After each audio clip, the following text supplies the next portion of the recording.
Olá, está no ar mais uma edição do Negócios na Pauta. Ultimamente parece que todo mundo virou um tanto quanto especialista em política, opiniões, sentimentos. Nunca antes se falou tanto sobre o tema aqui no Brasil. Um dos tópicos mais comentados quando surge o assunto é a questão econômica. Você já deve ter ouvido muitos comentários a respeito, não é, Arthur? Muitos comentários, muitas informações distribuídas e muita desinformação também. É grande a quantidade de pessoas que apenas compartilham o conteúdo sem checagem. E isso vai tomando forma de uma verdade que não se sustenta. O fato é que as decisões dos cenários políticos afetam sim a economia, porém é preciso compreender de que forma. É verdade, Arthur. Como deve ficar então a inflação aqui no Brasil e o valor da nossa moeda? Muitas são as indagações e é tudo isso que você vai ver a partir de agora aqui no Negócios na Pauta. A economia influencia a política e a política interfere no curso da ciência econômica. Essa é uma relação praticamente indissociável no Brasil. Se a economia vai bem, os líderes políticos eles buscam capitanear as benesses a seu favor. Mas se os cenários econômicos não lhes são favoráveis, o gestor público é cruel com os indicadores econômicos. Todos nós percebemos como o governo federal interferiu recentemente na política de preços da Petrobras. E qual era o verdadeiro objetivo do presidente? Colher os frutos dessa intervenção, e o resultado todos nós já conhecemos. No geral, pode-se dizer que após tantos episódios que interferem na economia mundial, o Brasil tem conseguido diminuir os desequilíbrios externos. A arrecadação de impostos, ela acompanhou e ela foi impulsionada pelo perfil de atividade que, na retomada da pandemia, foi ancorada nos setores mais pagadores de impostos e pela inflação em alta. Então, a mudança de base nominal da cobrança, inclusive nos itens que mais impactam a coleta estadual, como combustível e energia, fontes agora parcialmente eliminadas pela redução de alíquotas, né?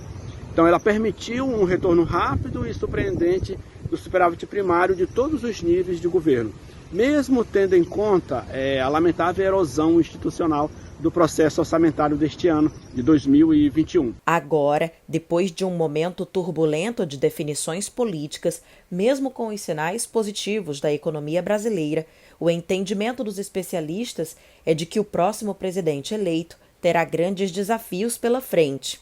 Diante das fragilidades internas e do cenário internacional turbulento, o novo governo ele deverá priorizar áreas sociais, solidez fiscal, reforma tributária e protagonismo na agenda ambiental, desafiando prognósticos mais negativos. A economia brasileira ela mostra desempenho favorável em 2022.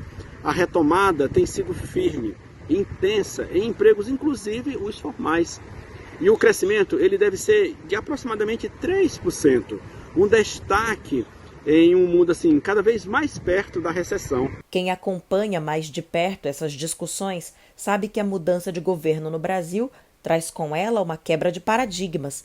As políticas sociais deverão ter maior avanço em comparação aos investimentos públicos em estatais, por exemplo. Por outro lado, a gente pode ver aí uma grande intervenção política em algumas empresas, como é o caso da Petrobras, né, que deve ter um novo viés aí nos mecanismos de preço dos combustíveis e lubrificantes, até porque durante o governo Bolsonaro essa conta foi passada para os estados. Acredito que essa perspectiva econômica deva mudar ao longo do governo Lula. Para 2024, 2025 ainda há muitas incertezas, mas acredito que o investimento público deva aumentar para um patamar um pouco mais robusto do que foram apresentados ali ao longo de 2015 até hoje. Para o Maranhão, o cenário nos próximos anos é visto com otimismo. Primeiro, pelo alinhamento do governo do estado com o governo do eleito para 2023. Isso, por si só, já fortalece bastante o panorama para a economia maranhense, para a gestão política.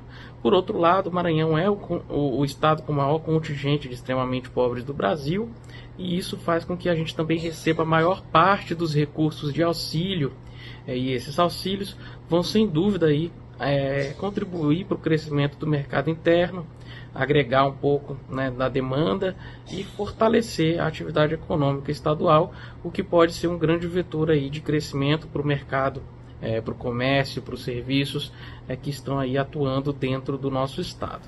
Bom, nós acabamos de ver que analisar o futuro da economia brasileira exige conhecimento, mas também exige isenção, não é, Arthur? Com certeza, Adalva. Por isso, vamos agora analisar tudo isso com dois grandes especialistas, os nossos convidados de hoje aqui no estúdio. O Wagner Matos, economista da Control Risk Analytics, que também é comentarista aqui da TV Guará, e José Cocino Moreira, mestre em Economia Regional e Urbana e ex-professor do Departamento de Economia da Universidade Federal do Maranhão. Wagner, mais uma vez, bem-vindo. Obrigado por aceitar o convite mais uma vez. Professor Cocino, grande honra estar aqui, recebendo uma grande autoridade econômica do Maranhão. Muito obrigado. Eu tenho muito prazer em estar aqui. Este canal é muito significativo para mim. Aqui eu tive uma oportunidade muito boa, uma experiência profissional muito boa de passar um ano aqui nessa função de comentar os fatos econômicos. Consultor, né, em economia. E sempre que eu venho aqui é uma grande satisfação.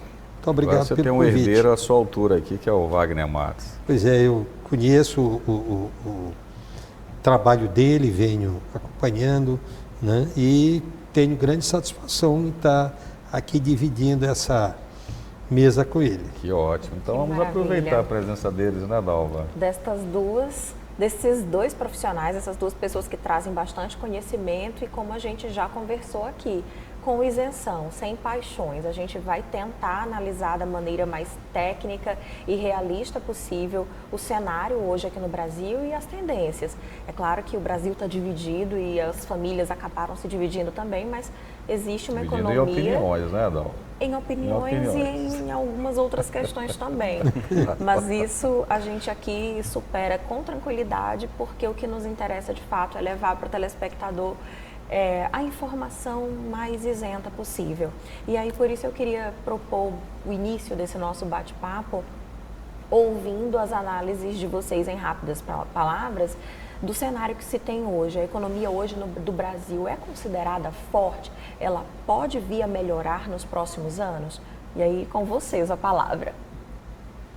Bom, é uma honra aqui estar dividindo aqui o programa com o nosso mestre. E respondendo à sua pergunta, Dalva, realmente a gente está vivendo um momento que a economia brasileira ela vem mostrando resultados. E esses resultados são reconhecidos internacionalmente e localmente pelos investidores, tanto do mercado acionário quanto do setor privado. E aí a gente mostra o potencial que a gente tem de crescimento independente do governo que está acontecendo. A gente se consagrou nessa pandemia como maior potência agropecuária do mundo. E agora a gente tem essa perspectiva de mais crescimento desse setor devido à crise alimentar que a gente está tendo globalmente. E com isso a gente já tem esse comprometimento do Brasil com o aval do Banco Mundial, a Organização Mundial do Comércio e o FMI garantindo os pagamentos para atender essas necessidades dos outros países que estão enfrentando esse problema. E aí eu acredito que a gente vai continuar nesse ritmo de crescimento. Lógico que também tem os outros setores que a gente pode estar vislumbrando mais algumas coisas, mas a parte política acaba tendo uma influência maior. Muito bem, professor Cocino. Bom, eu também raciocino muito nessa linha aí. O Brasil tem grandes possibilidades, sim, de crescer daqui para frente. O Brasil acabou, de algum modo, surpreendendo, né, a expectativa de todo mundo diante dos problemas provocados pela pandemia, né? E inclusive essa perspectiva de um crescimento positivo daqui para frente vem muito da herança que está ficando, né, do governo Bolsonaro, sobretudo na área de infraestrutura, né, uma série de concessões, de privatizações, de leilões, etc., foram realizados. Isso significa um montante, né, expressivo de investimentos, coisa que se aproxima do trilhão aí no limite, de forma que o Brasil pode ter, nos próximos 10 anos, vamos dizer assim, uma trajetória de crescimento do PIB puxada aí por esse segmento, né? Por essa área, né? Mas, professor Cursino, existia uma linha de economistas no Brasil que dizia que o nosso crescimento de PIB potencial estava limitado por reformas necessárias e estruturais, como, por exemplo, a reforma trabalhista. E hoje parece que esse crescimento que está acontecendo do ano passado para cá tem surpreendido um pouco até os analistas, né? De fato, essas reformas estão impactando esse crescimento potencial, quer dizer, um crescimento sem inflação? Essa é a sua opinião também? Eu acho que sim. Por exemplo, a reforma trabalhista do presidente Michel Temer, né, que foi tão combatida e até agora na campanha se tentou ressuscitar isso, está aí, eu acho que é irreversível. Nós tivemos mais atrás a reforma previdenciária.